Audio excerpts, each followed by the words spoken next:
Masses, it's the internet's Bob Fleming back again for another episode of your Cow Daily. This episode, we're going to talk about Shamima Begum and food shortages. At one time in your life, you would have thought, I'll never say those two things in the same sentence. You would think that, but today we're going to do that. I see they're starting to pop up in the stream. As ever, if you could let us know in the comments if you are around, because there's a lag on the stream. And as well, not as ever, but as of late, we're on day 6 of sleep deprivation due to having a border collie with the poos. It's the first 5 minutes on YouTube. I can't say the S word. And now I also have the poos. So we're pooing at a boot. Also, at the minute, are in a house with no garden. So it's fantastic. He didn't make it up the street to the poo place. It was in the street and it was wet. And I had to go and get a jug. You ever had to do that? Like, just have an absolute nightmare with dogs. Because I am. And honestly, if you want to watch a man like try and make seemingly complex things simple, complex. I can't even say complex, man. On day 6 of sleep deprivation, whilst trying desperately not to swear for the next at least 3.5 minutes, then stay tuned because I'm your kid. I am the emperor of this game. What else have we got going on? Have a nice day. Earworm rage is on. Sleep deprivation, you're not getting rid of it. I hoped that out of further negativity of my neighbours loving auto-tuned radio on a loop, that it would just at least change the earworm, but it hasn't done that. Have a nice day has gained earworm supremacy. I'm thinking there's like something really wrong with us at this point. Like earworms, you have them a few days, it's raging, man. The stereophonics. Can you imagine being followed round by the stereophonics 24/7, like all your life? Like that's what it feels like. And that front lad, Kelly's called, he's very, very irritating. Can you imagine it? That's what's going on. I honestly don't know whether the collie is going to come bursting in here demanding to be taken out. In fact, I would say it's about 50-50. If so, it's probably going to be the shortest show yet, or potentially we might get half an hour in. But if I have to dart, that's why. It's a right rigmarole. Get his lead on, run him up the street. Meanwhile, in better news, a 3-legged dog is getting much better, and he was running about yesterday. Apparently what he did, because he's forgotten about his back leg, he's still learning how to weigh properly and that. He did a handstand weigh because he forgot. How class is that? So let's do some of the things that would do. If you want to support us directly, go to patreon.com/cowdaily. That's patreon.com/cowdaily for all of your supporting building our institutions needs. Patreon.com/cowdaily. If you want to make a one-off donation to our work, you can go to the PayPal link in the description. Also, some people don't know we do audio as well. Some people on audio don't know we're on YouTube. How that works, I don't know.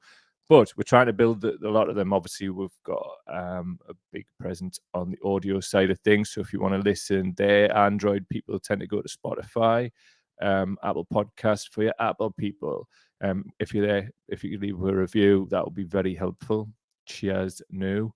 Last thing, also, we're trying to get the channel monetized. YouTube.com/cowdaily. If you're watching this anywhere other than that, YouTube.com/cowdaily. Also, every weeknight at 7, there is a premiere video. So get involved in the chat there. Last thing, I'm going to start doing something a bit different with Facebook, because at the end of the day, Facebook just are not going to monetize. We have like tried and all of that carry on. It's not happening because of a previous past so-called indiscretions. So what I'm going to start doing as an experiment is I'm going to start posting things on our YouTube channel. Like you can actually put posts on there. And if possible, then posting those on Facebook and just responding on the YouTube, because apparently that traffic drives the algorithm sometimes even more than making these videos. Wow. So if we could get even some of that over to there, where it would actually benefit us and sustain MDC. Yes, just pass through the 5-minute mark. Effing flipsticks. So yeah, that's what we're going to do. Going to start trying that going forward. Hopefully we'll get one more show off this week, and then I'm moving house again to a more stable accommodation, which I cannot wait for. Nice little garden for the dogs as well to sort of reunite, and I just cannot wait. We're all missing each other. My partner and I are missing each other. Dogs are all missing each other. My border collie, the last he saw of DJ, the 3-legged one, he had 4 legs, one of them rotting. So he just thinks his mates went off to die. It's probably why he's got the shits, because he's in mourning. It's just a bad scene. But soon the clans will be reunited, as will my brain, and the world shall then know peace. Happy days. Let's see who's in the comments before we move on. Zoe's in. Hello, Zoe. Are you up to yourself? El Boido is saying, Asterix watch. What is this relevant to? I don't know.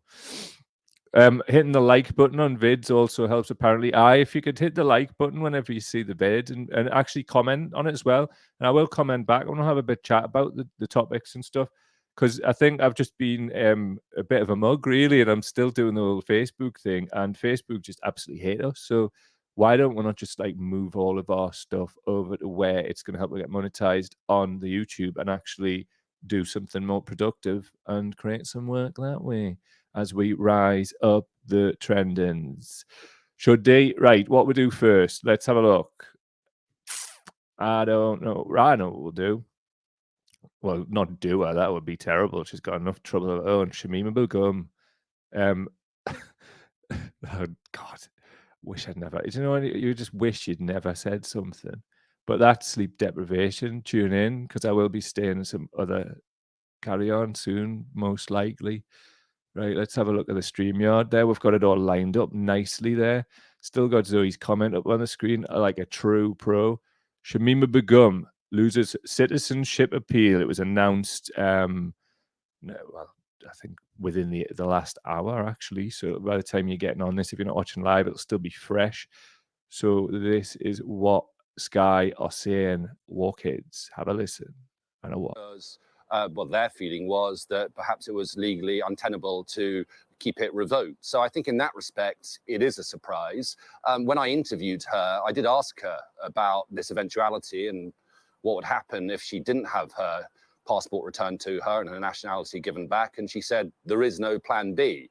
The British government argument would be that the plan for her is to pursue the route through Bangladesh. Her father has some Bangladesh heritage, and that is why the British government argued that they are in a position to revoke her British nationality. Shamima Begum's counter-argument is that she's never been to Bangladesh at all. She has no links with Bangladesh, and if she went back there, then she could possibly face the death penalty. I haven't spoken to any of our contacts in the Kurdish authorities who control that part of northeast Syria yet.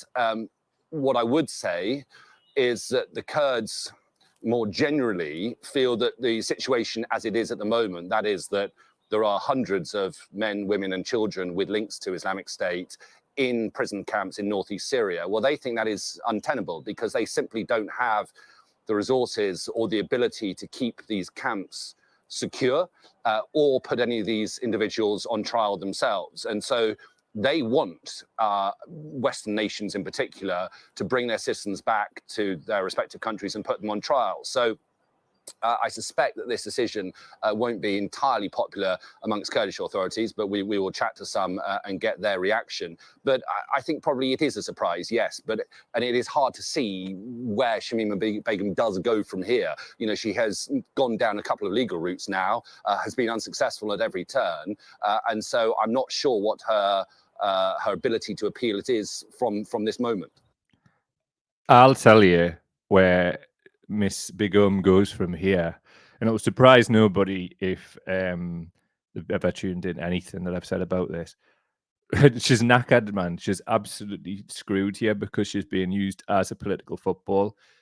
Personally, I find it unbelievable, but also very believable about the hypocrisy of so-called Great Britain, that people are shouting and screaming outside of a hotel housing temporarily some of the most vulnerable people on the planet. Like saying, get them out, get them out, get them out, because there was a video went round of a nonce who's who lives in the hotel temporarily, trying to nonce up a 15-year-old girl. So the having one reaction, and to be honest with you, I kind of agree with it to a degree. I mean, it kind of nonsense running around your community and nothing getting sorted. Like, if the authorities let you down, I understand why people move to that. I also understand why that people are ripe for manipulation by the far right. And as was showed the other day, that is actually happening there. It's happening across the country. But anyway, we would digress. Shamima Begum has been utterly like, let's just interrogate this, shall we? Like, because some people still don't know like what's occurred. So here's from the Guardian earlier. Shamima Begum loses appeal against removal of British citizenship. Special Immigration Appeals Commission decides revocation of her citizenship was lawful. Woo. So anyway, at I_Mukhtar on Twitter says, I've just watched the Shamima Begum documentary. I assume, this is me talking, by the way, I assume there's a documentary on. I've not seen it. I know a bit about the case, so I thought we'd run with this today. It's clear that she was groomed and was smuggled to Syria by a Canadian spy at the age of 15. Obviously, Canadian spies, they work very closely with CIA, British intelligence, and other Western intelligence agencies. So, then, Mukhtar goes on to say, then British government covered it up and used her as propaganda to create a two-tier citizenship system. I'd just like to say the last bit is Mukhtar's opinion, but you could make a case for that being, for the veracity of that statement, I suppose. So anyway, this is from Save Our Citizenships on Twitter. The verdict for her appeal of the removal of her UK citizenship for joining Islamic State, which started in November last year, is about to be delivered. This was tweeted obviously before it was delivered in the last hour.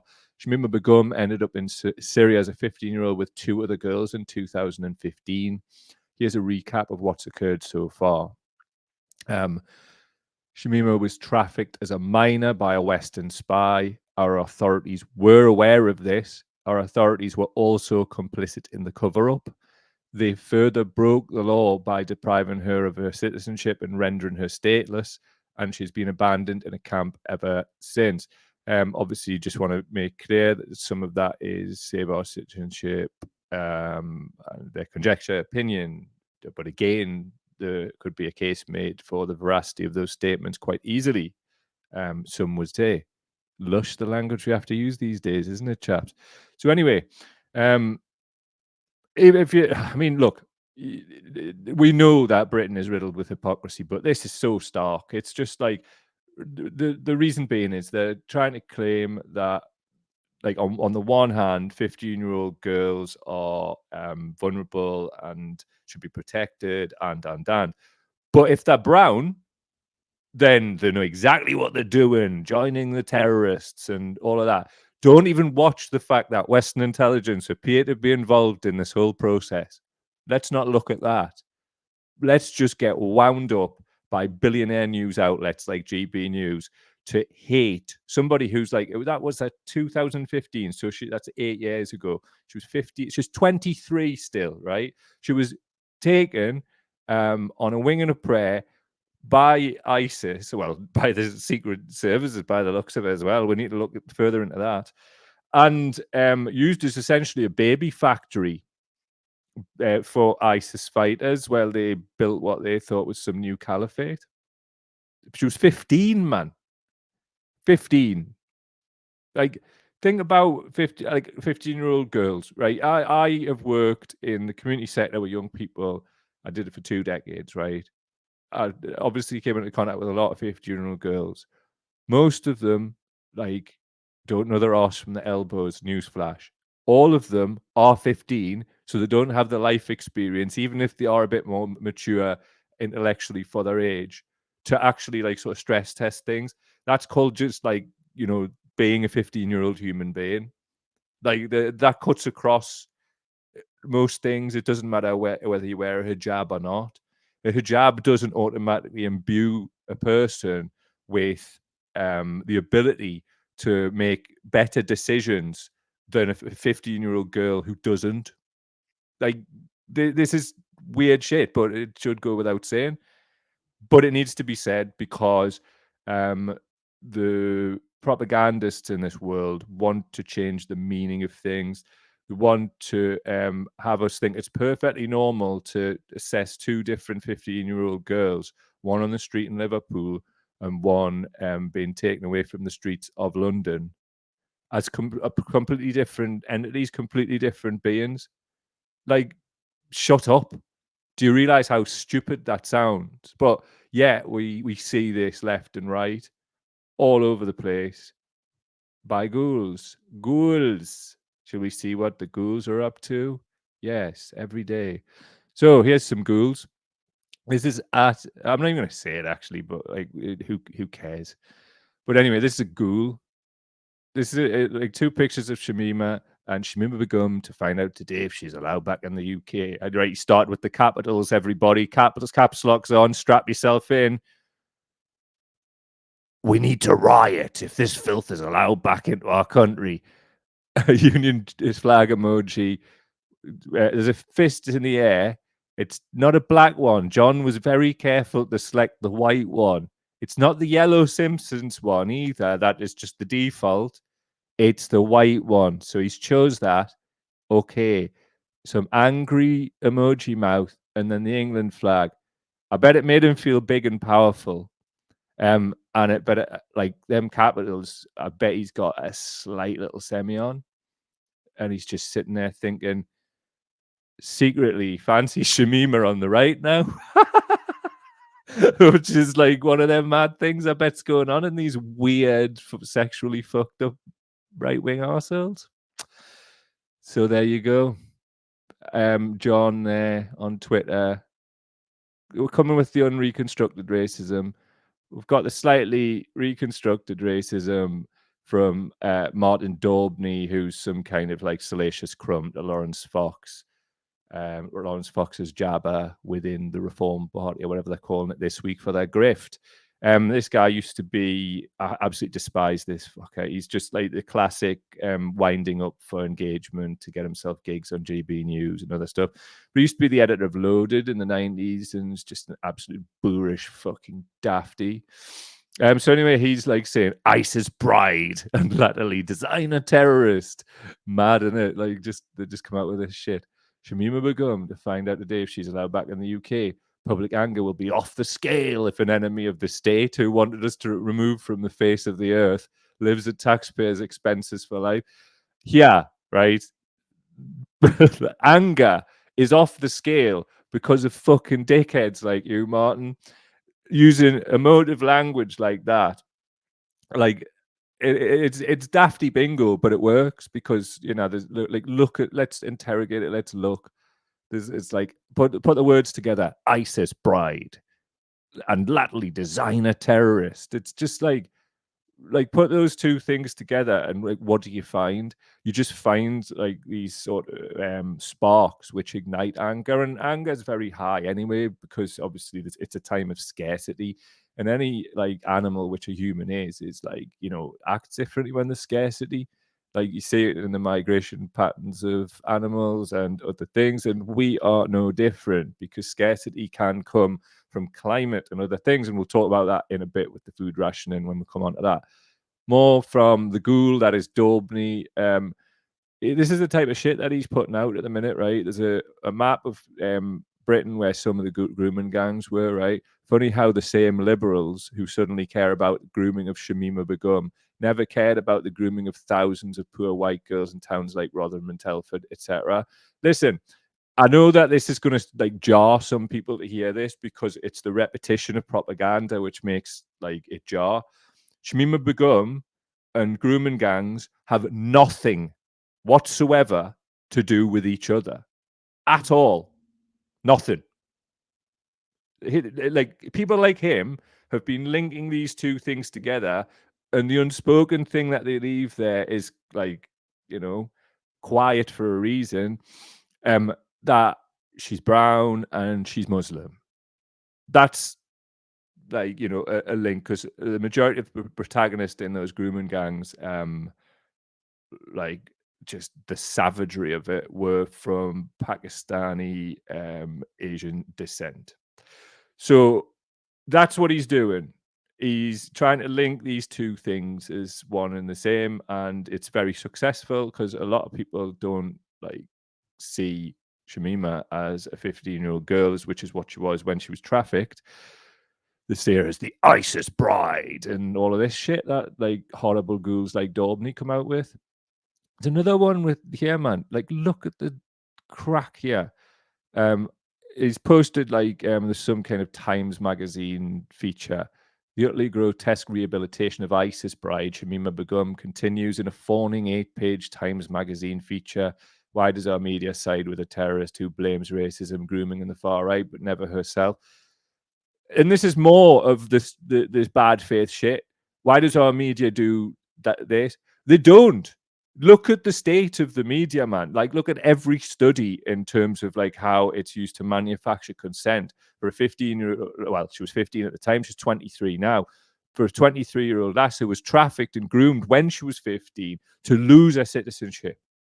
And how on earth this court, right, has like just went, oh yeah, that's completely fine. Fortunately, I think she's got another right to appeal, and she should, because it's absolutely disgusting. Shamima Begum is as British a citizen as I am, and you are, if you indeed have a British passport, and it's like our problem. Like, what do you want to do? Like, just kind of, well, I know some people do just want to throw it to the four winds, but like, do you honestly think that like it ends here? Because it won't. Their tails are up here, and they'll start doing this left and right, and then chucking it into the media, so people aren't talking about the fact that we can't put heat in our radiators and eat food. Like, this is what these things are being used for, and I'm going to start looking into, and I think you should too. And if you find anything, let us know about what the crack is here with Western intelligence agencies. Because if you're just tuning in now, go back earlier on. Apparently, some kind of Canadian spy was involved in trafficking her, which obviously links into the wider Western intelligence services, including Britain's. Strange, mad, but also we're the ones that are having to like pay the piper when it comes to this type of shit. Mental. Let's see what's in the comments before we move on to the next thing. El Boido is saying, wasn't Shamima essentially a victim of grooming, and the British government is punishing her for being a victim so to that grooming? Yeah, it's basically the crack, and as far as I'm concerned. Susie's saying, hello, mate. Nice to see you. We on about Shamima, that last who was groomed by us at 14. It was actually 15 without being a pedant. But yes, you're quite right. You bloody liberal. But yeah, she was trafficked, and now we've got more than half the British population, it seems, having their consent manufactured by ghoul billionaire media. So everybody gets up a height about this in a completely wrong way. People should be getting up a height about this, saying we need to be bringing it home. But also, the intelligence services do need to be like pumping up for information and finding out what the hell goes on with these things, so they can prevent it in the future. Like, it's a completely open goal of intelligence gathering, but it seems to me using as some kind of political hot potato is more important to the establishment, which obviously controls and manages the secret services. So it sounds dodgy as all hell. And let's start like saying what the hell's up here. Because at the end of the day, this young lass, 15 years old, you can't have it both ways. You can't be shouting and hollering outside of a hotel that temporarily has asylum seekers in. And like, you know, right, for me, rightly so. A lot of the time, you can't have nonsense running around your community trying to tap up 15-year-old asses. It's horrific stuff.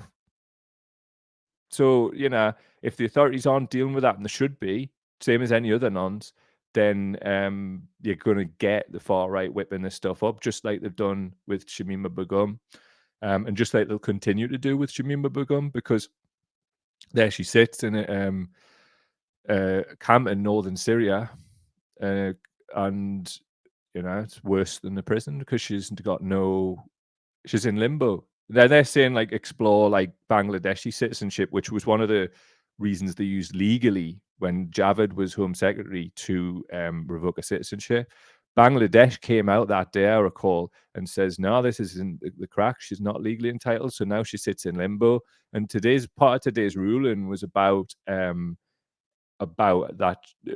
she was advised to explore that route wave to get citizenship there, but they don't want her. So crazy.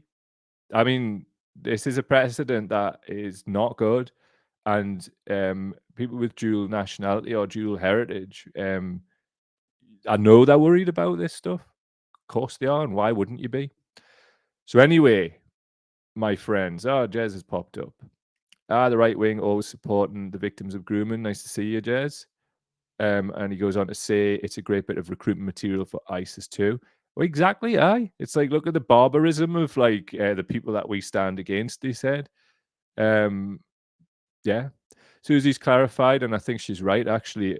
She says it was my understanding that she was 14 when they began grooming her, which I think is important. Yeah, it's dead important. Yeah, dead right, mate. Thanks for putting us straight on this. So she left when she was 15, began when she was 14. Spotty Dergs, nice one. Right, we'll move on real quick to the rationing of food. Look at this, man. Who do you think you were kidding, Mr. Hitler? Anybody reading the Daily Express loves this. It's like, right, we got what we secretly wanted back to the late 1940s, early 1950s. Rationing of fruit and veg to last week's screeches the Daily Express. Screech! Look at the size of that headline. So, what they're trying to crack on, right? And who I mean by they, the establishment, the right wing, people who get a little chub on for Brexit. There could be anybody. What they're trying to crack on is like, it's nothing to do with Brexit. It seems like some kind of reflex action, nothing to do with Brexit. We'll go a bit further into this in a minute, right? But I just want to show you this. This from the Independent. UK sleepwalking towards food shortages, farmers warn. It goes on. This is Kieran, the Euro courier, who I follow. It's quite interesting. He's a courier, obviously, who drives around in a van between the UK and Europe, and he's been tweeting about what goes on between those two, and it's very interesting to inform yourself. What he says here is, and he's posted 2 pictures of abundant food shelves in the EU. If you want to find endless fresh food with multiple choices of each product, I highly recommend a trip to the European mainland. There's no shortages there. UK slim pickings now with the same tedious offerings every week. He hashtags it Brexit. Right, let me show you this video from the Daily Racist. I shall share this tab. I'm just doing filler talk until I can get it all pulled up nicely on the screen for you. Like this. It's back. So this is from the Daily Racist, and this is a guy who lives, he's not a racist, anyway. So I keep seeing posts. 2 seconds, I'll just stop that. He's not a racist. It's at Shahab S. Joy on Twitter, but he calls himself the Daily Racist. I don't know more about him, but I'm intrigued. I want to know more. I want to see what Shohab has to say. But first, this Shohab himself. So I keep seeing posts on Twitter saying there are food shortages in the UK. Oh, Shohab, where have you gone, sir? And someone always pops up and says, it's the same all over Europe. And I live in Europe, so I figured that never happens. So in my 25-minute walk from here back home, I'm going to stop everywhere where they sell fruits and see if there's any shortages.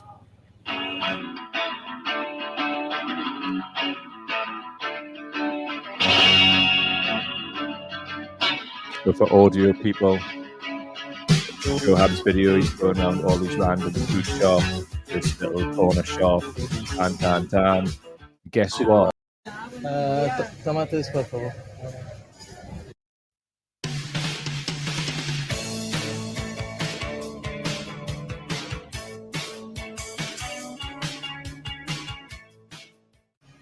No, gracias. Got my tomatoes. Gracias, chef. Oh yeah. Oh, pardon, I gotta pay. Well, I got my tomatoes. Next week I'll be buying some eggs. So there you go. There's loads. I mean, I've seen pictures of him all over the place, everywhere. So, like, it's absolute nonsense. The upshot of it is this, right? Like, and I mean, it should seem like obvious, but the upshot, they're saying that the weather is a factor, right? And it is a factor. There's no doubt about that. But why isn't there shortages in the EU? So it really boils down to something very simple. Are you going to be asked to do all the extra paperwork that you need to do after Brexit if you haven't got a surplus of products to sell and you can sell them frictionless within like the biggest trading block on the planet that you're already in? That's it. That's literally what's going on. Also, climate change. Um, why is the weather went the way that it's went? Well, it's went the way that it's went because of climate change, and we're just starting to see the issues that appear as a result of it. But again, right wing ghouls, grift. Daubney again. I'll pick on him again. Bad weather, no chance. Food shortages must be because of Brexit. He was a massive Brexit nonce. Tomato shortage in UK supermarkets as bad weather hits crops in Europe and Africa. Trying to claim, as he's wanted to do, that nothing's the fault of Brexit because that's his grift that he's got to keep going. But like the thing is, there's so many of these absolute wrong-uns, right, who are just using this as a grift, and the propagandists and people want to talk about it like it's a conspiracy, and a lot of people like they're not even involved in no conspiracy. What they're involved in is seeing what drives engagement for them, which like tends to lead to money and all these other gigs that they're popping up with. So they'll just say any old shit, and the problem with that is quite clear. It's radicalizing people's nanas, and they're the people who are voting. So this is from The Guardian. Outrageous oil firms rake in huge profits while bills soar. This also it's one of I think the Mirror by the font there. Brazen profiteers, oil giant makes 7 billion in 3 months while we all struggle with fuel costs. Reason I brought those things up, the likes of Daubney, climate change deniers, they'll never talk about how there should be a big windfall tax on these producers because we're not got to start like handling all the damage that they've caused. But they'll invoke the weather when it suits them when Brexit's in the sight, because the top and bottom of it is food shortages are happening because of Brexit in the UK, because they're not happening in the EU at all. Not even a thing. So if anybody's telling you any different, send them this video or tell them yourself. On the basis of this video, it isn't happening. So what's happening in the UK in it? Bad things. And I would say, like, I've thought about this, and I thought about this like earlier when I was putting this together with me eyes like piss holes in the snow with me sleep deprivation. But sometimes you do the best work when you're delirious. And I was thinking like propaganda and propagandists and propagandism is the number one issue that we have in the UK. I mean, it's an issue everywhere, but it's almost like the UK is being used as some kind of mad petri dish just off the coast of mainland Europe, just to see how much people can actually take before they break. And when they like try and come up with like evidence-based stuff relating to it, just being gaslit to the high heavens, making people so atomized and divided that they think that they're part of some like holy crusade wearing a tunic like a football team. And it's dividing us, and I don't know what the answers are, but I'm going to keep turning up just like you do, and we'll figure it out as we go along. I'm actively reaching out to people who don't share the same views as I do. So if you got a problem with that, it's not my problem, really, isn't it? I'm not living my life for anybody else, and I'm deeply committed to trying to like bring about some unity. So that's going to happen. I just think like there is hope. There's always hope, and there's only no hope when we say so. But like, where people have people like, it's an industry to divide us now because there's infrastructure like set up around that. like through the ad-based revenue system for making content such as this. And I'm telling you, I'm never going to make content, as people want to call it, for that. I want to make it from a place of integrity, and it's going to be on an evidence-based. And I'm going to tell you when I think something's my opinion or the opinion of somebody that will use like Mukhtar's tweet before, because it's important. But you just look at all of these like grift and shit stirrers, and it's making people's lives worse. It's a big part of the mental health crisis, man, because it's driving families apart, and we all need each other more than ever now. But you know, we're all not empty vessels. There's still a choice that we all have to make, you know. But a lot of people have chose hate, haven't they? Anyway, hoping to see you tomorrow. But before we do go, we'll see what's in the comments. Really pleased just popped up actually, because it's been so sporadic this week, hasn't it? It's hopefully my dogs are going to be well soon and we can get my life back. But you know, I'm just looking forward to seeing my partner and getting everybody together. So what we got? Jez is saying, Mog said food would be 20% cheaper after Brexit, and not being able to buy stuff because of empty shelves is even cheaper.